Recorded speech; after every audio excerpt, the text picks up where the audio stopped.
കർമ്മം എന്താണെന്ന് മനസ്സിലാക്കിയാലേ കർമ്മങ്ങളുടെ ഫലമായിട്ടുണ്ടാകുന്ന ദോഷങ്ങളും നല്ലതും മനസ്സിലാക്കാൻ പറ്റുള്ളൂ. കർമ്മദോഷങ്ങൾ എന്തെങ്കിലും ഉണ്ടെങ്കിൽ അത് മാറ്റാനുള്ള ഈശ്വര ആരാധനയിലേക്ക് നമുക്ക് കടക്കാൻ പറ്റുള്ളൂ. അപ്പോൾ ഇതിനാദ്യം എന്താണ് ഈ കർമ്മ എന്നുള്ളത് നമുക്കൊരു ഐഡിയ കിട്ടണം.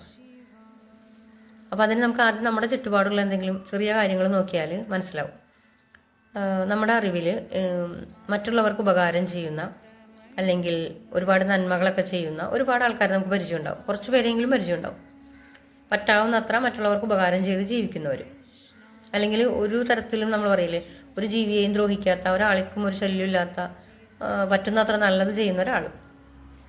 അയാളുടെ ജീവിതം എടുത്ത് നോക്കിക്കഴിഞ്ഞാൽ അയാൾക്ക് ഭയങ്കര ദുഃഖങ്ങളും ദുരിതങ്ങളും ചിലപ്പോൾ കാണാൻ പറ്റും നമുക്ക്.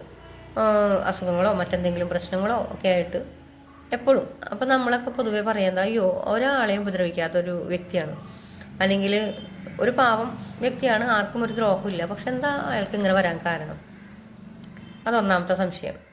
ഇനി അടുത്തത് നമ്മുടെ തന്നെ സ്വന്തം ലൈഫിലേക്ക് വന്നാൽ നമ്മൾ വിളിക്കുന്ന ഈശ്വരനോട് ആദ്യം ചോദിക്കുന്ന ചോദ്യമാണ്, മനസ്സാ വാച കർമ്മണ ഞാനൊരാൾക്കൊരു ദ്രോഹം ചെയ്തിട്ടില്ല, എന്നിട്ട് എന്തേ ഈശ്വരൻ എനിക്കിങ്ങനെ തന്നത് ദുരിതം?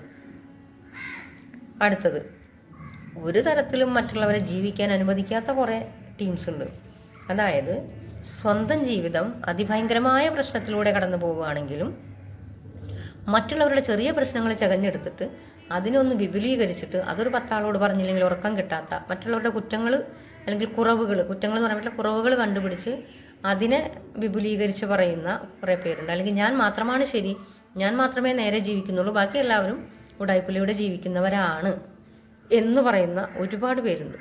പക്ഷെ അവരുടെ ജീവിതത്തിലൊക്കെ അവർക്ക് അത്യാവശ്യം നല്ല സന്തോഷത്തോടെയും അല്ലെങ്കിൽ പ്രശ്നങ്ങളൊന്നും ഇല്ലാതെ ജീവിക്കുന്നത് കാണാം. ഇല്ല എന്നല്ല, അങ്ങനെയുള്ളവർക്കൊക്കെ ഒരുപാട് പ്രശ്നങ്ങൾ വേറെ ഉണ്ട് കേട്ടോ പിന്നിൽ, അവർ മറച്ചു വയ്ക്കുന്നതാണത്. അത് ഓക്കെ, എന്തെങ്കിലും ആവട്ടെ, അത് കോംപ്ലിക്കേറ്റഡ് വിഷയമാണെന്ന് പറഞ്ഞത് അതുകൊണ്ടാണ്. ഇത് നമ്മൾക്ക് പൊതുവെ നമ്മൾ കാണുമ്പോൾ ഇങ്ങനൊരു സംഭവം ഉണ്ട് ഈ സമൂഹത്തിൽ. അപ്പം ഇത് തമ്മിലൊരു പരസ്പര വിരുദ്ധത ഇല്ലേ, നമുക്കത് തോന്നാം. എന്തുകൊണ്ടാണ് ഇങ്ങനെ? അത് അവിടെയാണ് നമ്മൾ കർമ്മ ഉണ്ടെന്നുള്ളത് മനസ്സിലാക്കേണ്ടത്. കാരണം നല്ലത് ചെയ്തിട്ട് മോശം കിട്ടുന്നു, മോശം ചെയ്യുന്നവർക്ക് നല്ലത് കിട്ടുന്നു. അങ്ങനെ കിട്ടുന്നുണ്ടെങ്കിൽ ഇങ്ങനെ സംഭവിക്കാൻ കാരണക്കാരൻ വേറൊരാളുണ്ട്. നല്ലത് ചെയ്തിട്ട് നല്ലത് കിട്ടുന്നില്ല, മോശം ചെയ്യുമ്പോൾ മോശവും കിട്ടുന്നില്ല, നേരെ ഓപ്പോസിറ്റ് സംഭവിക്കുന്നെങ്കിൽ അതിന് പിന്നിൽ വേറെ ആരോ ചരട് വലിക്കുന്നുണ്ട്. അതാണ് കർമ്മ. ആ പുള്ളിക്കാരനാണ് അവിടെ ഇരുന്ന് ഇതൊക്കെ കൺട്രോൾ ചെയ്യുന്നത്. ഇനി അത് മനസ്സിലാക്കാൻ കുറച്ചുകൂടി ഈസി, ലോങ് വീഡിയോ ആയിട്ട് ചെയ്യാൻ പറ്റില്ല, 2 പാർട്ടായിട്ടാണ് ഞാൻ ഇടുന്നത് കേട്ടോ. അതിൻ്റെ ഇടയിൽ അതും കൂടെ പറയട്ടെ.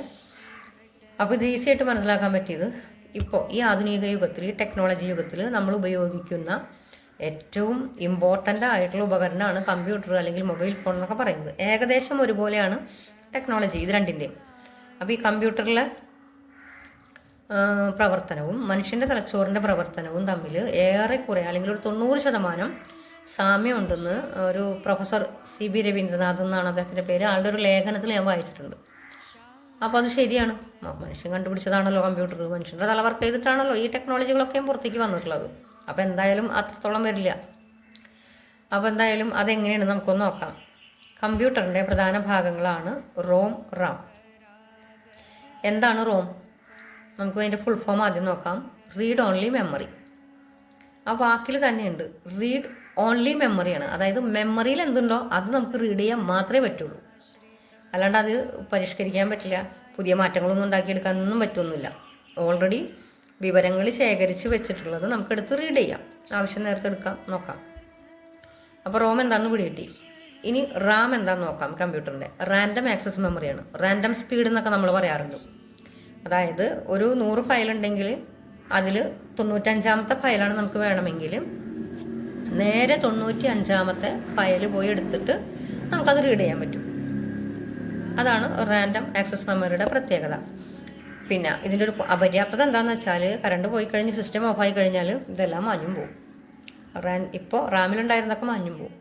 അങ്ങനൊരു കുഴപ്പമുണ്ട്. ഇനി ഇത് രണ്ടും മനുഷ്യരിലേക്ക് വരുമ്പോൾ എങ്ങനെയാണെന്ന് നോക്കാം. അതാണ് കർമ്മ നമുക്ക് കൃത്യമായിട്ട് മനസ്സിലാവുക. എല്ലാ മനുഷ്യരിലും റോം ഉണ്ട്. മനുഷ്യരിൽ റോം എന്ന് പറയുന്നത് നമ്മുടെ പൂർവ്വജന്മത്തിൽ നമ്മൾ ചെയ്തിട്ടുള്ള കർമ്മങ്ങളുടെ ഫലമായിട്ട് ചില വാസനകൾ ഉണ്ടാവും. ആ വാസനകളൊക്കെ അവിടെ കിടക്കുന്നുണ്ടാവും റോമിൽ. മനസ്സിലായില്ലേ? അതായത് ശേഖരിച്ച് വെച്ചിട്ടുള്ള വിവരങ്ങൾ ഓൾറെഡി അവിടെ ഉണ്ട്, ഡാറ്റ മുഴുവൻ അവിടെ ഉണ്ട്. കഴിഞ്ഞ ജന്മം ചെയ്തു വെച്ചിട്ടുള്ള കർമ്മത്തിൻ്റെ വിവരങ്ങളുടെ ശേഖരണം കൊണ്ടാണ് നമ്മൾ ഈ ജന്മം വന്നിരിക്കുന്നത്. അതാണ് വാസനകളായിട്ട് അവിടെ കിടപ്പുള്ളത്. ആ വാസനകളാണ് പിന്നീട് ചിന്തകളായിട്ട് പുറത്തേക്ക് വരുന്നത്.